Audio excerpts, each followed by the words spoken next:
जीवन में हमेशा खुश रहने के लिए क्या करें, बताया अनुराधाचार्य जी ने।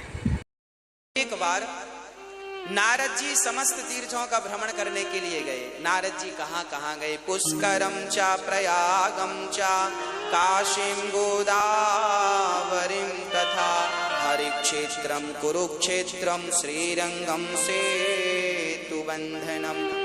नारद जी बोले, मैं समस्त तीर्थों में गया पर ना पश्यम पुत्र मिच्छर महामनः संतोष कार्यकम, मुझे कहीं शांति नहीं मिली। नारद जी सारा संसार, एक बार नारद जी आ गए आपके यहाँ, वृंदावन भी आए और हैदराबाद भी गए। नारद जी काहे को गए? शांति देखने गए। शांति कहाँ है?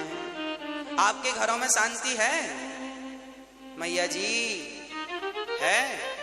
एक मैया बोली, गुरुजी जब से हमने कथा सुननी शुरू की तब से बहुत शांति है। हमने कहा कथा शांति ही देती है। भागवत जी चित्त को शांत करती है, हृदय को शुद्ध करती है और घर में शांति का वातावरण उत्पन्न करने वाली भागवत जी हैं।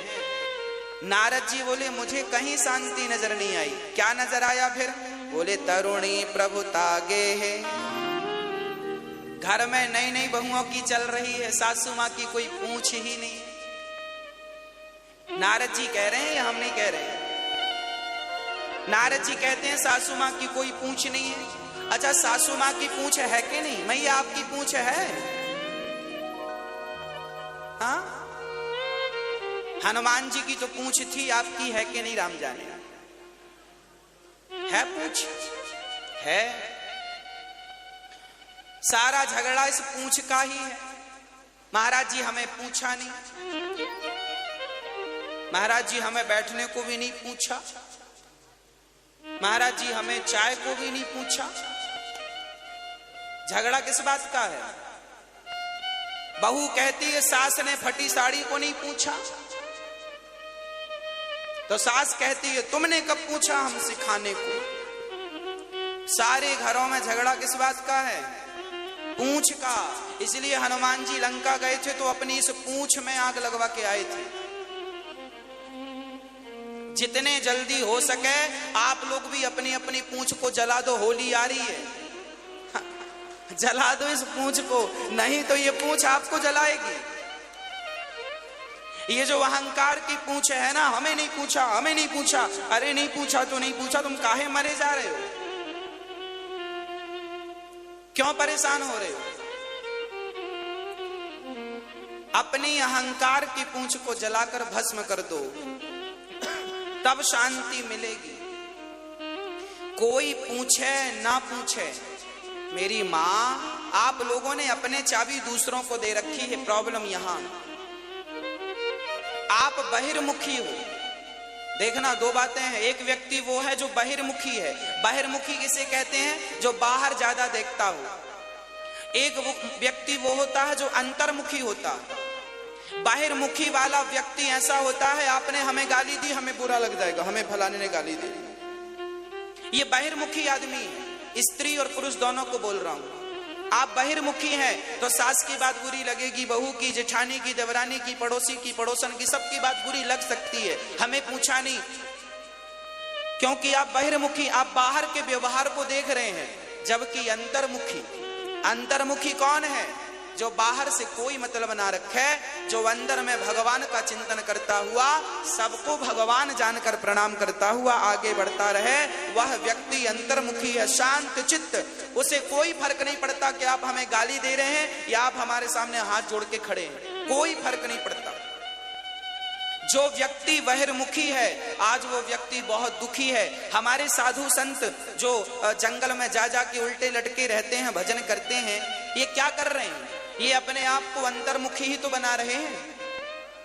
और ये जरूरी नहीं है कि आप घर छोड़ के जंगल जाएं तो अंतर्मुखी बने। आप पत्नी पति परिवार के बीच में रहकर अंतर्मुखी बनिए। सुदामा जी अंतर्मुखी थे, पत्नी के साथ और बच्चों के साथ रहते थे। मिल जाए तो खा लेते थे, नहीं मिले तो भूखे रह जाते थे। ना शिकायत करते थे, ना किसी से झगड़ा करते थे। अंतर्मुखी। कोई गाली दे दे, चल भैया हमने कोई पाप किया होगा जिसका परिणाम हमें गाली के रूप में मिल गया, कोई दो थप्पड़ गाल पे जमा दे तो कोई बात नहीं भैया, हमने कोई पाप किया होगा तो थप्पड़ हमें दो पड़ गए, कोई बात नहीं। हम भगवान का चिंतन करने आए, हमें 100 साल तो जीना है, 100 साल में भी 20 साल निकाल दो।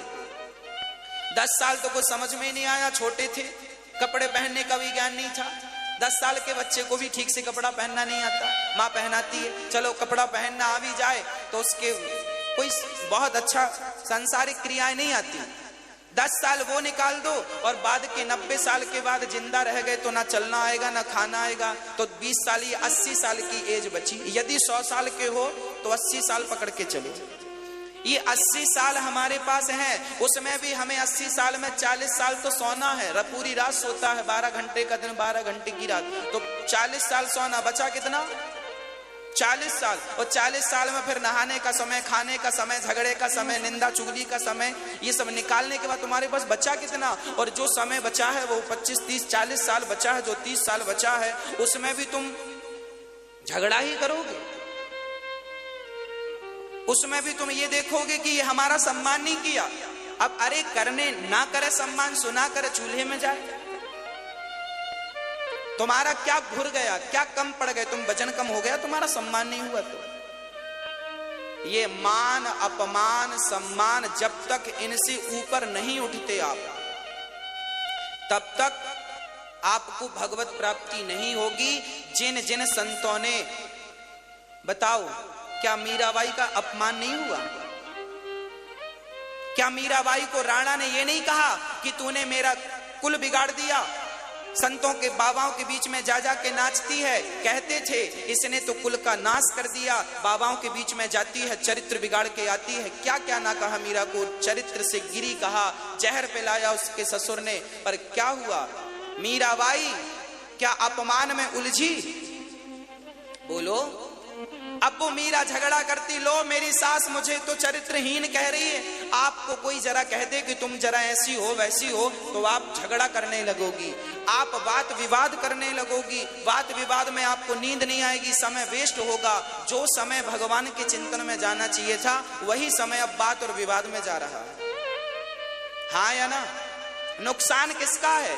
आप हमें गाली दे के आगे बढ़ जाएंगे, पर हम रात भर सोचते रहेंगे फलाने ने गाली दी गाली दी। आप तो आराम से सो रहे हैं, हम सोच रहे हैं, क्योंकि हम बहिर्मुखी हैं, क्योंकि हम बहिर्मुखी हैं। मीरा को गालियां दी लोगों ने, जलील किया, पर मीरा ने जानती थी इनसे झगड़ा करके क्या करेंगे, इनके मुंह क्या लगे। वो इस मान अपमान से ऊपर उठ चुकी थी। वो स्त्री मान अपमान से, बोलो मेरी माँ। हाँ, तो आप लोग कब उठोगी? कब? डेट बताओ। आज उठ जाओगी? चलो अच्छा, आज उठ जाना। कोई गाली दे, देने वाला चूल्हे में जाए, आपको क्या करना? बिल्कुल शांत चित्त से भगवान में ध्यान लगाओ।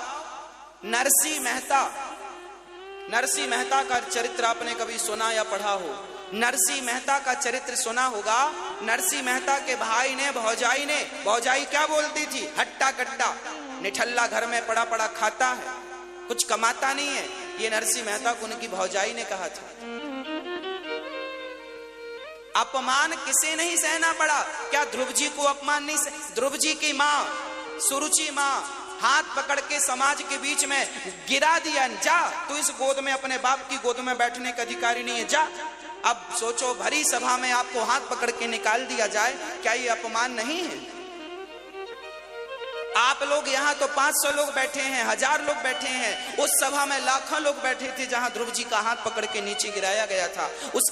उनकी सौतेली माँ ने गिराया, पर धन्य है ध्रुव जी। उनकी माँ के पास जब वो गए कि माँ मेरा अपमान कर दिया माँ ने, तो मान अपमान उनकी सुनी थी। माँ ने समझाया, बेटा मान अपमान त्याग दे, कोई तेरा अपमान नहीं करता, कोई तेरा सम्मान नहीं करता, जा मान अपमान का त्याग करके मन भगवान में लगा। और जब मान अपमान से मन को हटाकर भगवान में मन लगाया तो उन्हें भगवान प्राप्ति होगी। भगवान और झगड़ा करो, तुमने हमारा अपमान किया, हमारे बेटे का, हम भी तुम्हारा करेंगे, फिर करो झगड़ा, इसी में समय गुजरेगा, कोर्ट कचहरी भी जाना। तो ये करने आए हो क्या? बाहिर्मुखी बनोगे तो बहुत झगड़े हैं। बाहिर्मुखी इंसान कभी हंसता नहीं है, बाहिर्मुखी इंसान कभी ठहाका नहीं लगाता, हमेशा ही रोता रहता। बाहिर्मुखी है ना, बाहर की तरफ देखता। अंतर्मुखी बनो। क्या बनो? अंतर्मुखी बनो।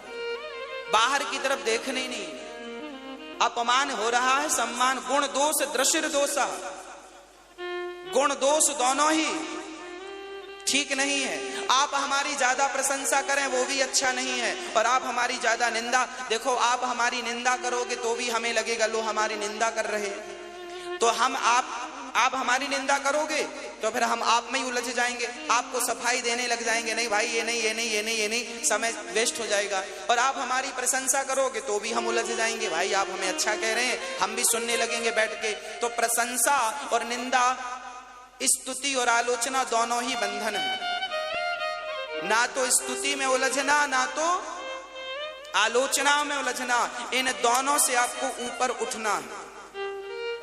बोलो मेरी मां, उठोगी? इन दोनों से ऊपर उठना।